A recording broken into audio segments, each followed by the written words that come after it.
सर्वभूतस्थमात्मानं सर्वभूतानि चात्मनि इक्षते योग युक्तात्मा सर्वत्र समदर्शनः। सब जगह अपने स्वरूप को देखने वाला और ध्यान योग से युक्त अंतःकरण वाला योगी अपने स्वरूप को सभी प्राणियों में तो देखता ही है, बल्कि अपने में भी सभी प्राणियों को देखता है।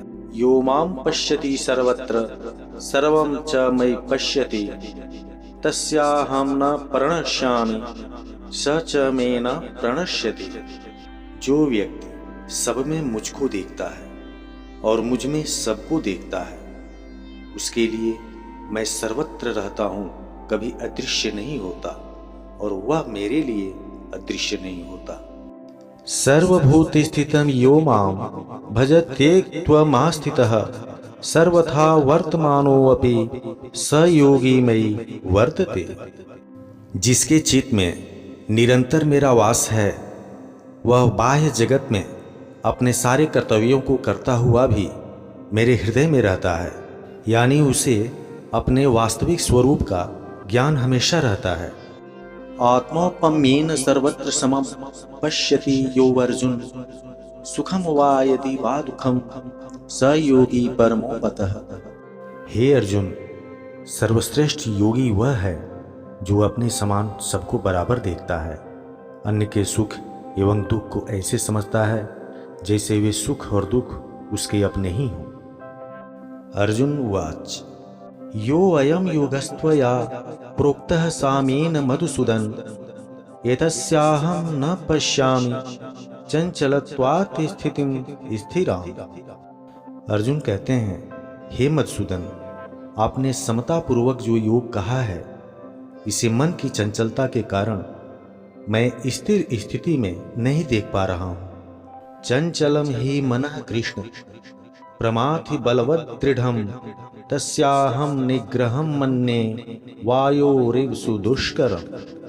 क्योंकि हे कृष्ण, यह मन बड़ा चंचल प्रमथन स्वभाव वाला यानी कष्टकारी स्वभाव वाला बड़ा दृढ़ और बलवान है, इसलिए इसका वश में करना मैं वायु को रोकने की भांति अत्यंत दुष्कर मानता हूं। श्री भगवान उवाच असंशयं महाबाहो मनोदुर्निग्रहं चलम् अभ्यासेन तु कौन्तेय वैराग्येण च गृह्यते। श्री भगवान समझाते हुए कहते हैं, हे महाबाहो, निसंदेह मन चंचल है और कठिनता से वश में होने वाला है, परंतु हे कुंती पुत्र, यह अभ्यास और वैराग्य से वश में होता है। भावार्थ, अर्जुन की संशय युक्त जिज्ञासा को शांत करते हुए भगवान श्री कृष्ण उनकी बात का समर्थन करते हैं कि निसंदेह यह चंचल और दृढ़ है, परंतु वश में हो जाएगा। इसके लिए कठिनाई उठानी पड़ेगी, निरंतर अभ्यास और त्याग करना होगा। असंयतात्मना योगो दुष्प्राप इति मे मतिः वश्यात्मना तु यतता शक्यो वाप्तुमुपायतः। जिसका मन पूर्णतः वश में नहीं है, उसके द्वारा योग प्राप्त होना कठिन है, परंतु अपने अधीन किए मन वाले प्रयत्नशील व्यक्ति के उपाय करते रहने से योग प्राप्त हो सकता है, मेरा मानना है। अर्जुन उवाच अयति श्रद्धयोपेतो योगाचलित मानसः अप्राप्य योग संसिद्धिं काम गतिं कृष्ण गच्छति। अर्जुन पूछते हैं, हे कृष्ण, जो योग में श्रद्धा रखने वाला है किंतु संयमी नहीं है, जिसके चलते उसका मन अगर योग से विचलित हो जाए तो वह योग सिद्धि को प्राप्त न करके किस गति को प्राप्त होता है। कचिन्नो भय विभ्रष्ट छिन्ना भ्रमीव नश्यति अप्रतिष्ठो महाबाहो विमूढ़ो ब्रह्मण पथि। हे महाबाहो, संसार के आश्रय से भी रहित और ब्रह्म मार्ग में भी भ्रमित, दोनों ओर से पथ भ्रष्ट हुआ साधक क्या छिन्न भिन्न बादलों की तरह नष्ट नहीं हो जाता। भावार्थ, अर्जुन भगवान कृष्ण से दुविधा से भरी अत्यंत ही गूढ़ बात पूछते हैं कि योग के लिए प्रयासरत व्यक्ति मन की चंचलता या अन्य किन्हीं कारण से यदि ब्रह्म साधना में असफल हो जाता है और जबकि पहले से ही वह साधक सांसारिक मान सम्मान, यश, कृति, धन, ऐश्वर्य इत्यादि अनेकों भोगों से भी विमुख हो गया होता है, तो दोनों तरफ से भटके हुए ऐसे साधक की क्या गति होती है? क्या वह बादलों की तरह अपने अस्तित्व को स्वतः ही नष्ट कर लेता है?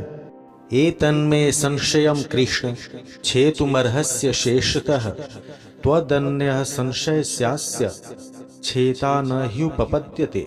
हे कृष्ण, मेरे इस संशय को पूरी तरह से आप ही समाप्त कर सकते हैं, क्योंकि आपके सिवाय दूसरा कोई नहीं है जो इस संशय को काट कर समाप्त कर दे। श्री भगवान उवाच पार्थ नैवेह नामुत्र विनाशस्तस्य विद्यते न हि कल्याणकृत कश्चित् दुर्गतिं तात गच्छति। अर्जुन के इस संशय युक्त प्रश्न पर भगवान श्री कृष्ण कहते हैं, हे पार्थ, उस व्यक्ति का न तो इस लोक में और न ही परलोक में ही नाश होता है। हे तात, कोई भी शुभ कर्म करने वाला दुर्गति को नहीं प्राप्त होता है। व्याख्या: भगवान का यह कथन किसी अंधविश्वास पर आधारित मात्र भाव का आश्वासन नहीं है, या न किसी देवदूत के माध्यम से दिया गया दैविक आदेश है जिसे लोगों को स्वीकार करना ही पड़े। बुद्धि और तर्क के विरुद्ध किसी भी मत को हिंदू कभी स्वीकार नहीं करते, चाहे वह मत किसी देवता का ही क्यों न हो। धर्म जीवन का विज्ञान है और इसलिए उसमें प्रतिपादित सिद्धांतों एवं साधनाओं का तर्कयुक्त विवेचन भी होना आवश्यक है।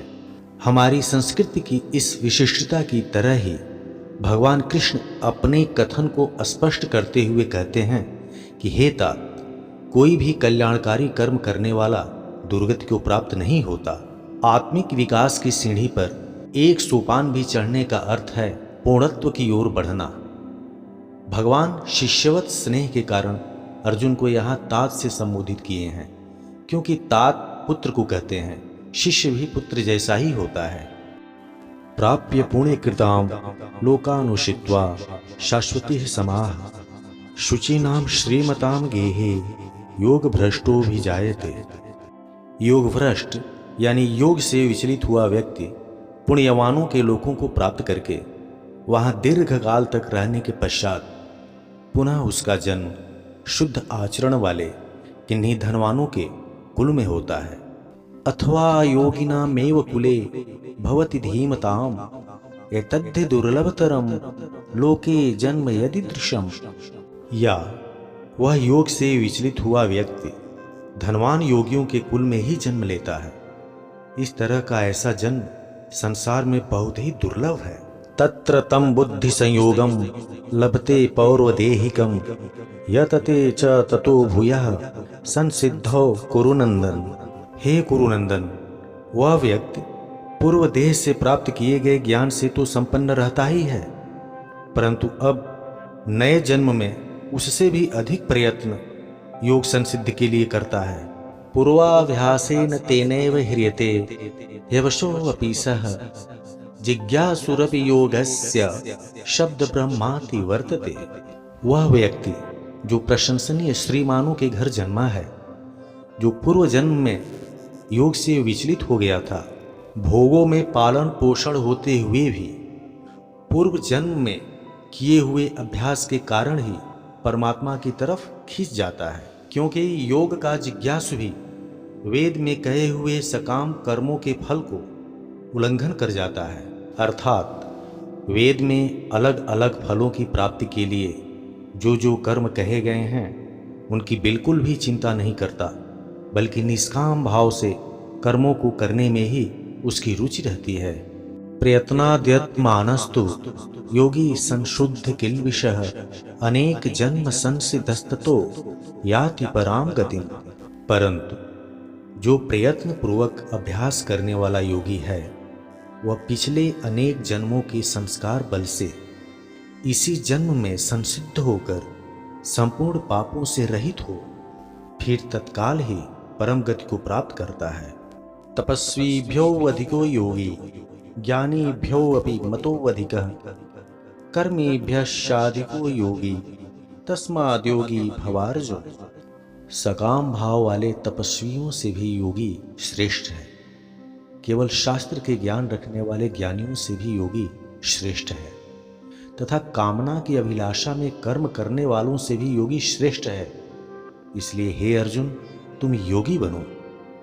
योगिनाम अपि सर्वेषां मद्गतेनान्तरात्मना श्रद्धावान भजते यो माम स मे युक्त तमो मतः।